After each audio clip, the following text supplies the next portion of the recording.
Hey, TKB lovers. I am tired, okay? I'm preparing for my lunch and I watch soapers all the time. And when I see these soapers and they're making these huge batches of soap, I am just floored cuz I made 3 loaves today and I'm tired. But it also I've been ripping and running all day too, and um so that definitely plays a part there as well.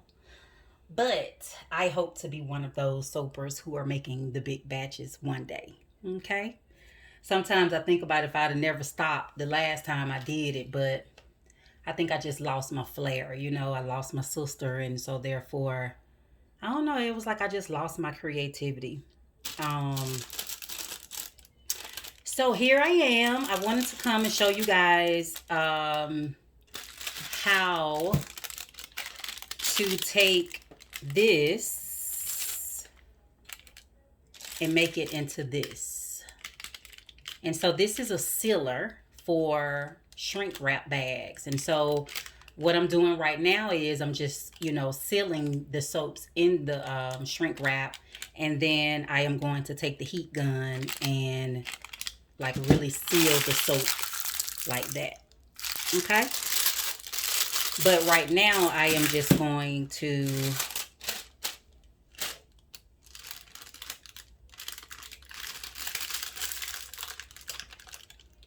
do this. And then you see it puts that seal there. And all I have to do is just tear it off. And let me see.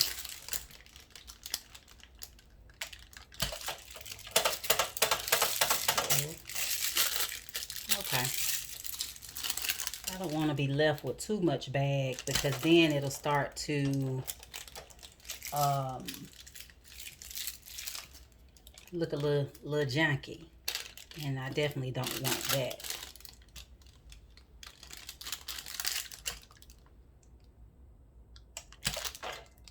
So I'm gonna leave that one there.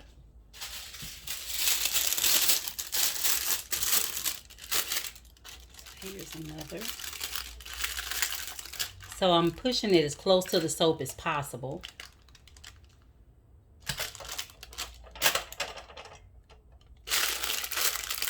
Oh, I didn't let that stay on long enough.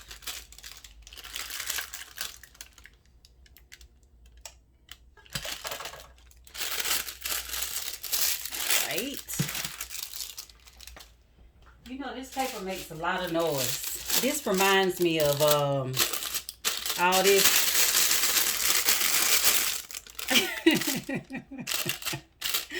I know I'm eating y'all ears up right now, but this reminds me of when I was younger and me and my sisters and my cousin, we used to go and spend the night at my auntie house a lot. And she would try to get us to eat healthy. She was a home cook, meaning that we're from the South, and my aunt, when I say, knew how to like cook everything from scratch. Like when we would have breakfast, and I mean just us kids, when she would cook us breakfast, she would cook everything: pancake, sausage, bacon, biscuits, grits. I mean, orange juice, um, apple juice, water. Um, Even had coffee at the table, even though she wouldn't let us drink it. I mean, she would put it was like a 5-star breakfast. And so she used to make her own jellies, from scratch. I actually, no kidding, I have a jar, and I can't tell y'all how long I've had this jar, but I keep it because it just reminds me of those days. See? And I never open it. I'm just keeping it. See, it says Auntie B's jelly. And she made this jelly, and I can't tell you when I got it. I know it's been several years, but it's sentimental to me. I keep it, that's my auntie, and unfortunately, you know, um, my aunt is starting to suffer with dementia, and it's just sad to watch. My aunt is, I think she's in her late 70s in her or early 80s, but this is somebody that it was like a second mom to us, and just to watch her have these early signs of dementia, it just really cracks my heart. I went over to her house yesterday to take her her Christmas gifts, and to give her some wipes. I have some Clorox wipes and some spray and a box of masks. I try to give my mom and my aunt their own. And so, I mean, not there, but you know what I'm saying. Like, I try to make sure that they have, cleaning supplies and masks, just to protect them from COVID. A, because I love them and I don't want anything to happen to them. But B, I just want to keep them safe, and so that they don't have to go out the house to try to get those items. But yeah, so I went over there yesterday, and it's tough watching her like this. It really is. And even though I'm a therapist, it's still hard to watch your family suffer with diseases, and it's just hard. But anyway, so let me get back to my story, because I done veered all off. So the paper, this reminds me of when we would go over her house. And she would feed us breakfast, lunch, and dinner. And then we would want snacks, but of course she was not having it. Now she would keep like ice cream sandwiches in the freezer. My aunt, she still had this huge, big, deep freezer. And she always would keep ice cream sandwiches in there because she knew we loved them. And at night, so what we would do is, me and my sisters and my cousin, we would plot during the day. Like, everybody would bring their, whatever money they had. And during the day, while we're outside, we would plot. And, of course, being that I was the youngest, I was on watch while they ran to the store. And so they would go to the store and get all of the favorites, right? Now, I am, as a child, I was raised in like the late 70s, the 80s. And so back then, Funyuns was popular. Funyuns, Faygo drinks, pickles, Johnny Appleseeds and Now and Laters, salt and vinegar chips, those types of snacks. And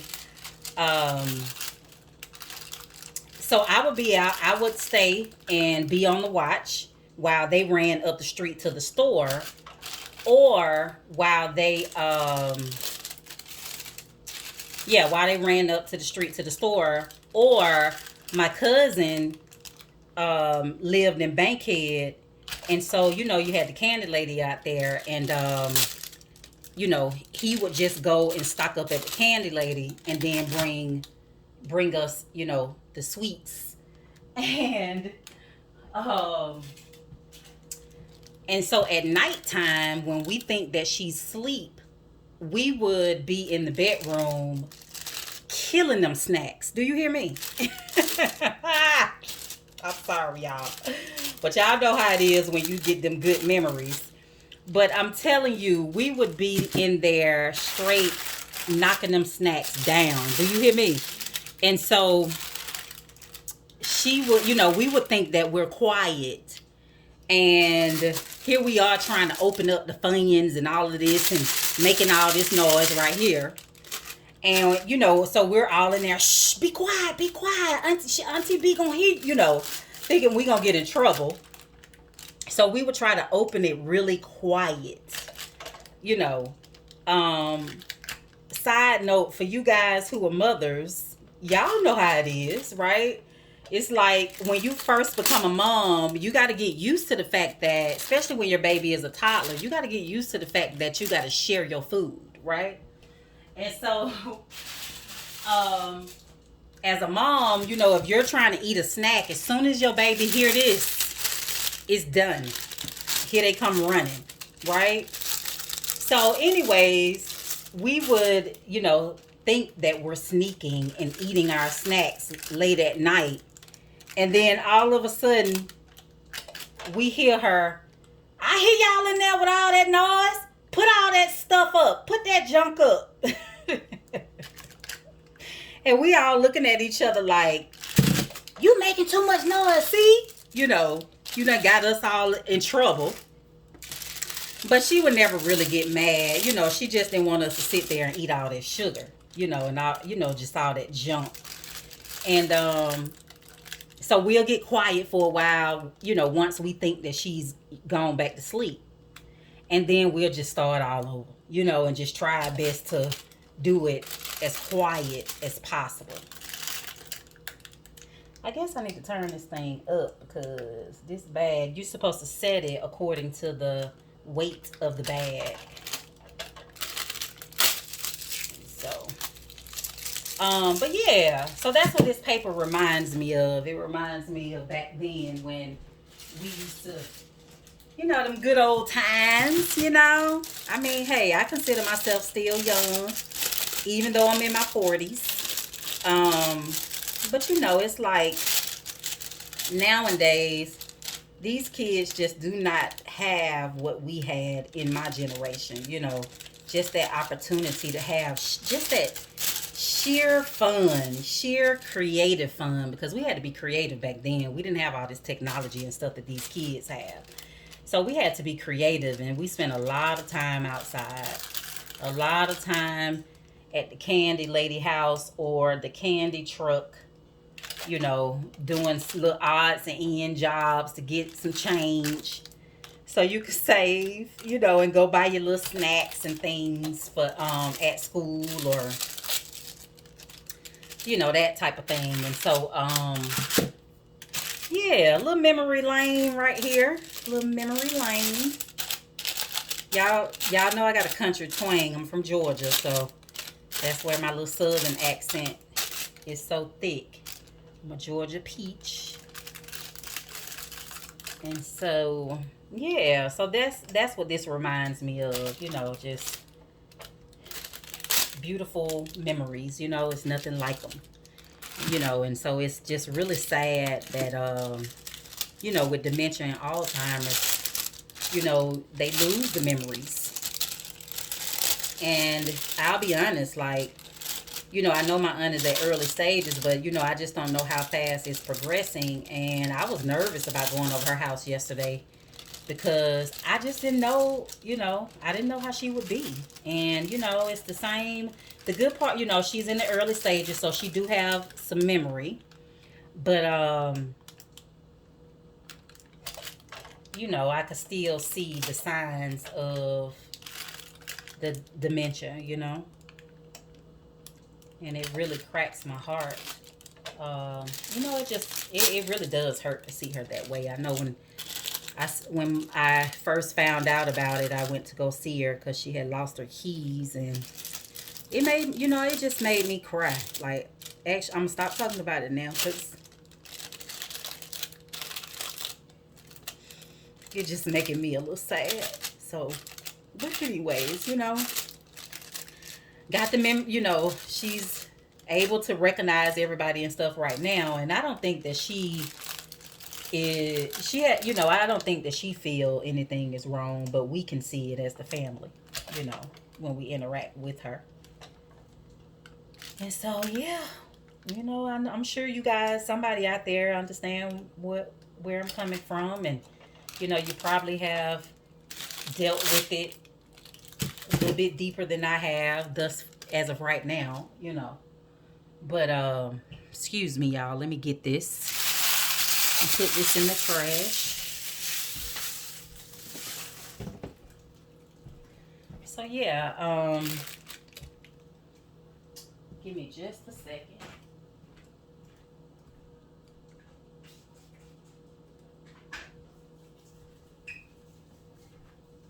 All right. So what I'm going to do is I'm going to transition from the heat press, since I've done all of those, and now I'm going to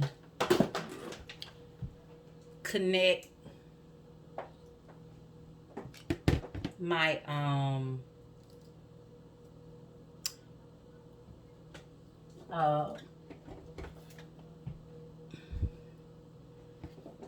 my heat gun. Boom. Let me move this out of the way so it can cool off. All right, so now let's tighten these up. So I have this heat gun, got it off of Amazon. I got the heat press off of Amazon as well. Actually, I just ordered it 2 days ago and got it at the door. You know, it was delivered today. Like, I love Amazon when they like ship the next day. I wish we as small businesses could have that shipping that Amazon have, right? Because I know with COVID and everything that's going on, a lot of small businesses, the shipping is, you know, being delayed, packages are being lost, and honestly, as I prepare to launch and open up my business, I'm nervous about that as well, but you know, I can only do so much, right? All right, so let's shrink wrap. So as you can see, the heat press, it sealed the soap in the bag, in a little baggie for me, right? This is our, this is my mango glycerin soap. Listen here. When I tell y'all that this soap smells so, this is my favorite scent. Now, the other times I've done my business, I have always used this particular mango scent. And when I say this is a bestseller, and I usually just use it in my body whips because the scent it doesn't really last throughout the cold processed soap phase of curing, that 4 to 6 weeks. By the time you get to the end of that 4 to 6 weeks, the scent has kind of faded. But in this melt and pour, my God, in this glycerin soap, it smells so fantastic. I can't wait till you guys get it, and so I can hear your reviews. But it smells so good. So here we are. We got our little soap in a little baggie, right? So now I am going to turn on my heat gun. 2 settings, high and low. I'm going to start out with low. And I'm just going to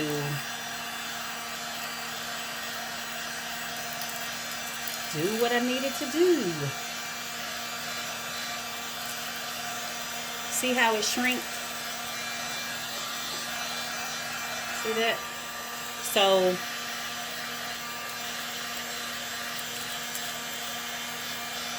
see those little ends right there sticking up? So you just kind of put the gun on there and kind of smash that down.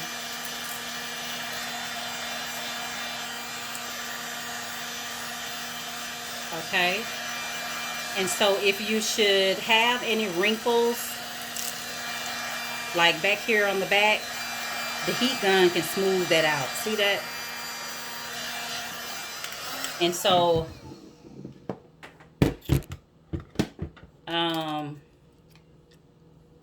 you see how I left it too long and now there's a hole?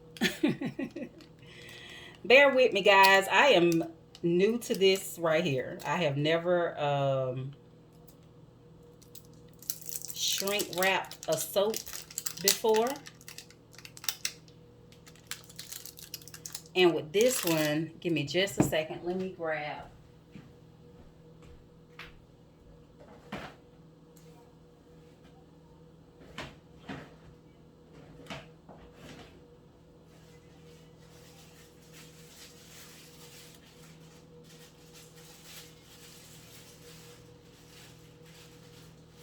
I'm grabbing another bag. I'm grabbing another bag, so give me just a second. Also cooking up my press again. So I'm going to put it in another bag. I wanted to go and get some gloves. So I won't.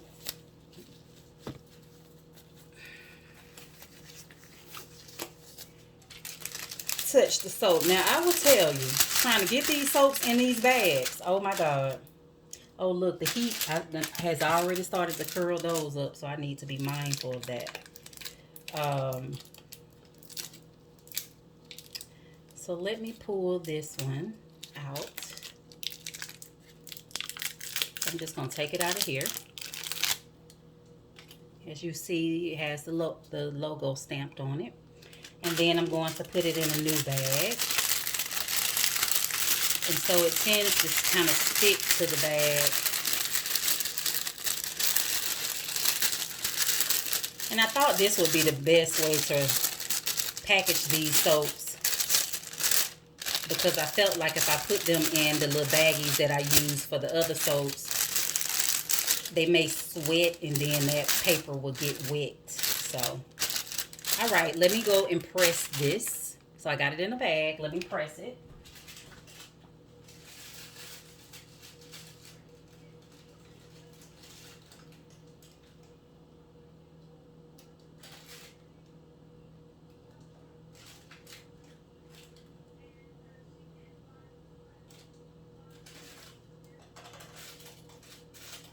Okay, so what we're gonna do, I'm gonna put this one to the side because the heat press is not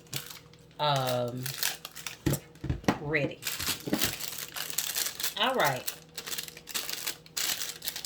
See, I wish they had like a mini heat press. That way I can kind of get all this little extra going on around here.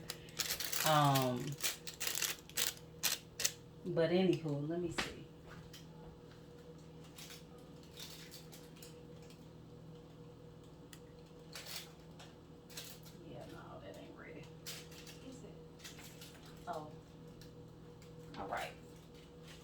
So I'm going to get a little time to heat up in the interim. Let's see if I can go ahead and be successful with one of these. So let me move these, because as I go to shrink one, I see that the other ones are starting to shrivel up. And I don't want that.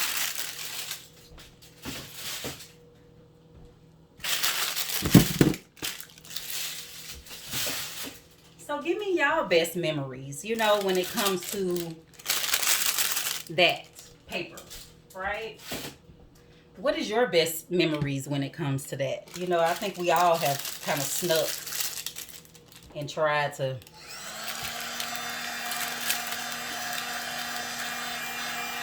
sneak them snacks in,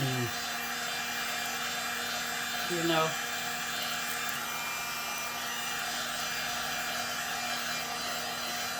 So you don't want to put the heat gun too close, because this is glycerin, and you know it will melt when it comes to heat. And I'm going to put a label over this, or I may just still put it in my little baggie, but I just wanted it to be sealed. Boom. Boom. Okay. One down. Few more to go. All right. So we got that one. Let me press these corners a little bit more here.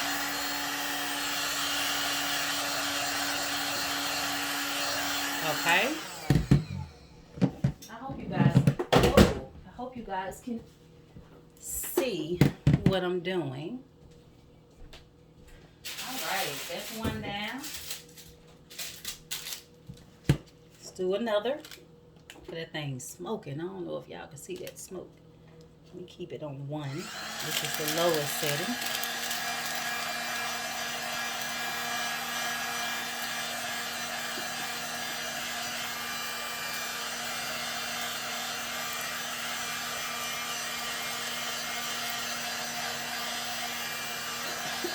And yes, you want to have on gloves to protect your hands. See how tight that wraps that soap, right? Keeps that fragrance in there, smelling fresh for you guys. But yeah, so let me know what your favorite memories are. You know, when it comes to your childhood, what was your favorite snacks? You know, I tell you, mine was, hold on. So I liked,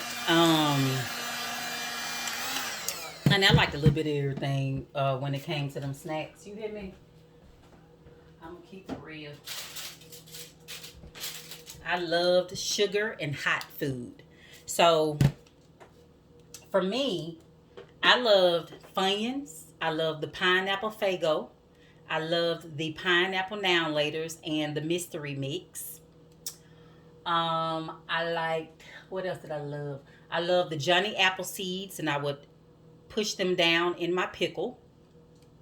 Or the what were they? Cherry clans, I think. Charlie clans, cherry clans. But I liked those as well. And I just loved hot sauce. So I got a story for that one. So when I was younger, right? My mom, so I used to suck my thumb as a little girl. I used to suck my thumb, and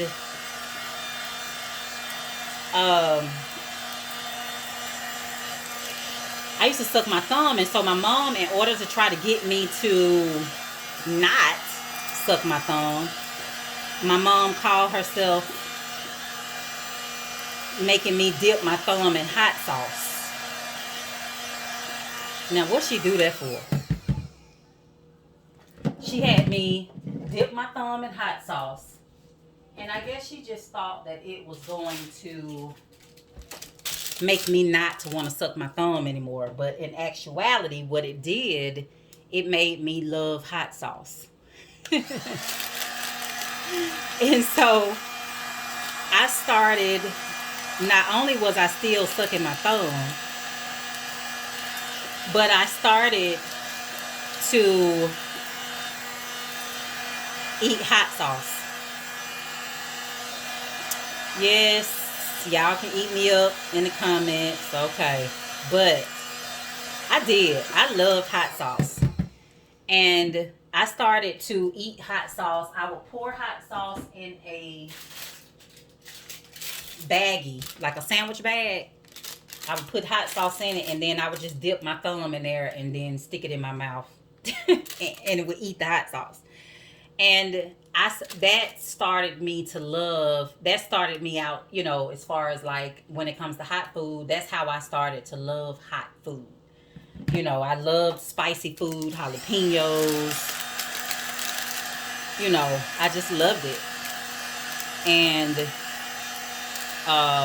so she was like, you know, kind of gave up there on that one.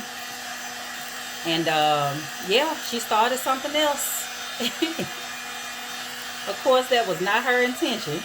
She wanted me to stop sucking my thumb because she didn't want me to mess up my teeth.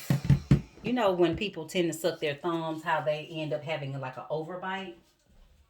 And, you know, it'll cause their teeth to, you know, they'll start to push their teeth out when they suck their thumb. So she didn't want that for me. And the good thing is that she didn't get that, you know. She didn't get it, you know, meaning she didn't want that for me, and it didn't happen.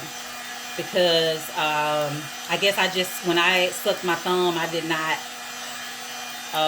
push my teeth. You know, I didn't sit my thumb right behind my teeth. And so my teeth, you know, turned out pretty great, you know. So she was happy about that. But, yeah, started me liking hot food. So when I was pregnant, when I had my daughter,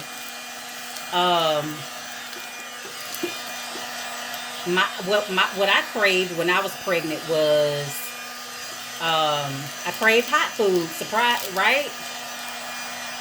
I craved hot food, and I wanted hot wings all the time. I craved hot food and sour food.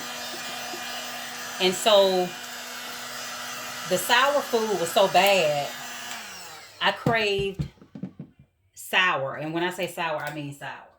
And so I craved lemons. I ate so many lemons, and it is what it is. I ate so many lemons, y'all, to where, and then I would eat lemons and then pour a little salt on them. Oh my God. Thank God I don't have high blood pressure. But that's what I craved. Like, literally, I craved hot food. I really did. And every Friday when I was pregnant, I would go to the little wing spot.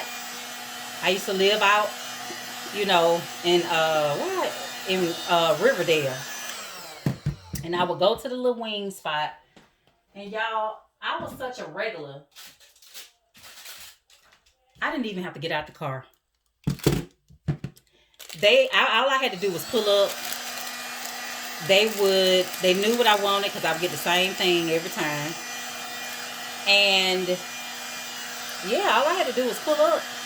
And they would come to the car, bring me my wings, take my money, and they would see me next Friday. And so, yep, when I was pregnant, I gained, oh my God, I gained a lot of weight. Because I was really small initially when I got pregnant. I was like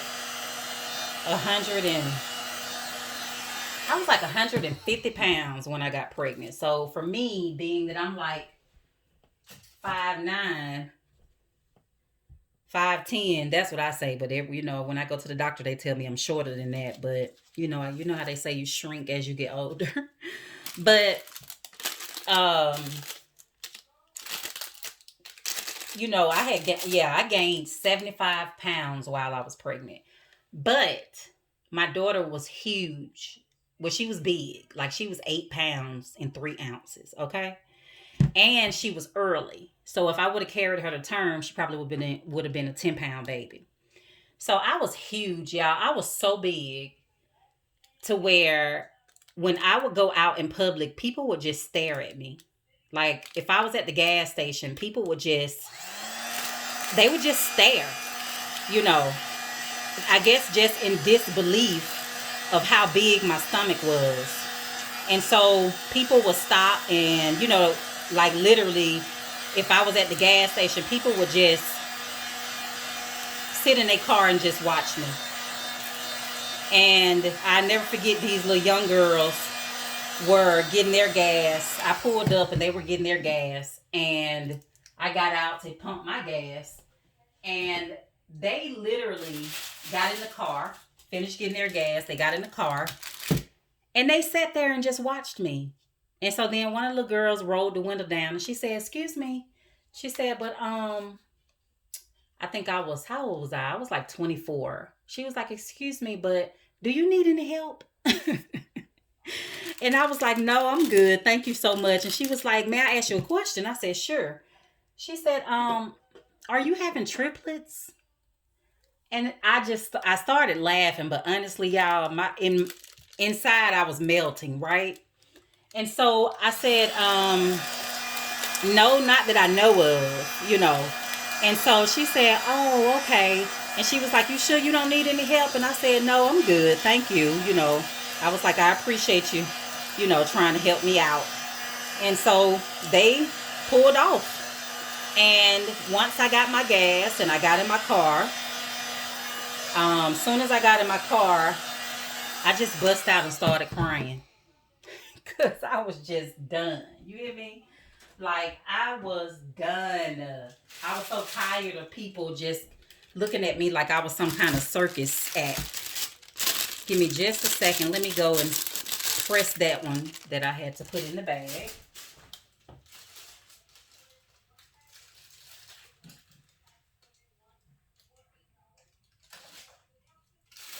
But yeah, I was done. I was so over people just making it seem like I was just, I don't know, like they had never seen somebody with a big belly before, you know?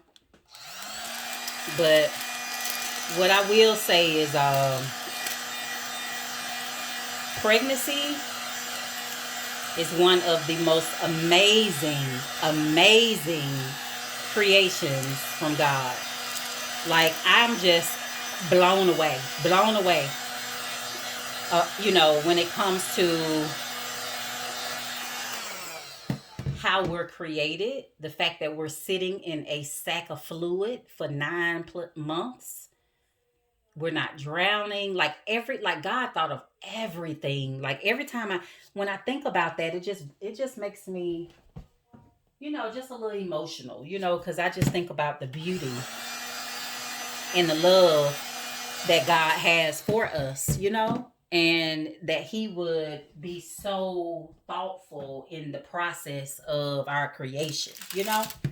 And then especially when you have like twins, especially, I'm about to burn myself, especially when you have twins and you got two, you know, quintuplets, you know, it's just amazing how you can carry, one woman can carry multiple children. I just think that's just amazing. You know, the body is just, man, the body is amazing. That's why I say, you know, ladies, that self-love and that self-care, like our body is a work of art. It's amazing what our bodies can do as women, you know, but just as human beings, period. It's amazing. So, you know, when I look back at my pregnancy, it was a great pregnancy. I didn't have morning sickness or anything like that. Like, it was just a really good pregnancy. I did have preeclampsia, though. That's where your, what you call it?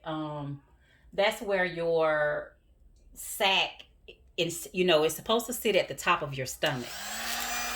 But with preeclampsia, your sac will start to shrink. I'm sorry, not shrink. I'm thinking about shrink wrap. Your sac will start to move.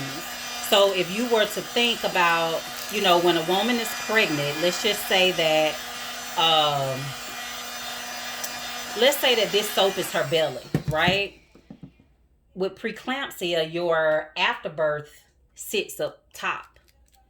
But with preeclampsia, I think that's the name of it, preeclampsia, your afterbirth bag starts to fall over and fall down to the side, right? And so this is, you know, uterus and our, you know, the way the baby comes out. And so the sac will start to fall down the sides. And if the sac covers up your opening, you and your baby could die, right? You can hemorrhage to death. And so if the sac falls too far down, you can hemorrhage to death. And so I did go through that. You know, we had to watch it, you know, just to make sure that me and my baby was safe. I had the best doctor ever, Dr. Williams, in Atlanta. The best doctor ever. And, you know, so we watched it. And everything, thank God, you know, it didn't fall too far before I delivered. So I did deal with that. And then, what else? I had that. And then when my baby was delivered, she had swallowed some amniotic fluid. And so, you know, as soon as I had her, they had to rush her to, you know, intensive care for a little while until they were able to make sure that she didn't swallow any feces or fluid, which she was good, thank God, you know. But yeah, and so yeah, that birth is amazing. You know, I thank God for the ability to be able to have a child. You know, there are a lot of women out there who have not been able to have kids, and my heart definitely goes out to those who want children, you know, but can't have them or may have to go through IVF, in vitro fertilization. And, you know, there is nothing wrong with that, you know. I look at it as God created all kinds of methods. And so if that's the method that you have to go through in order to be able to have your babies, fine. You know, in my book, you still gave birth, you know, and, you know, you still pregnant just like everybody else, you know. And so, you know, thank God for medicine, right? And just for those abilities to be able to bless people, you know, with such the blessing of being able to have kids, but also, you know, if you, because IVF can be expensive and everybody can't afford that, you know, and for some people it works and for some people it doesn't.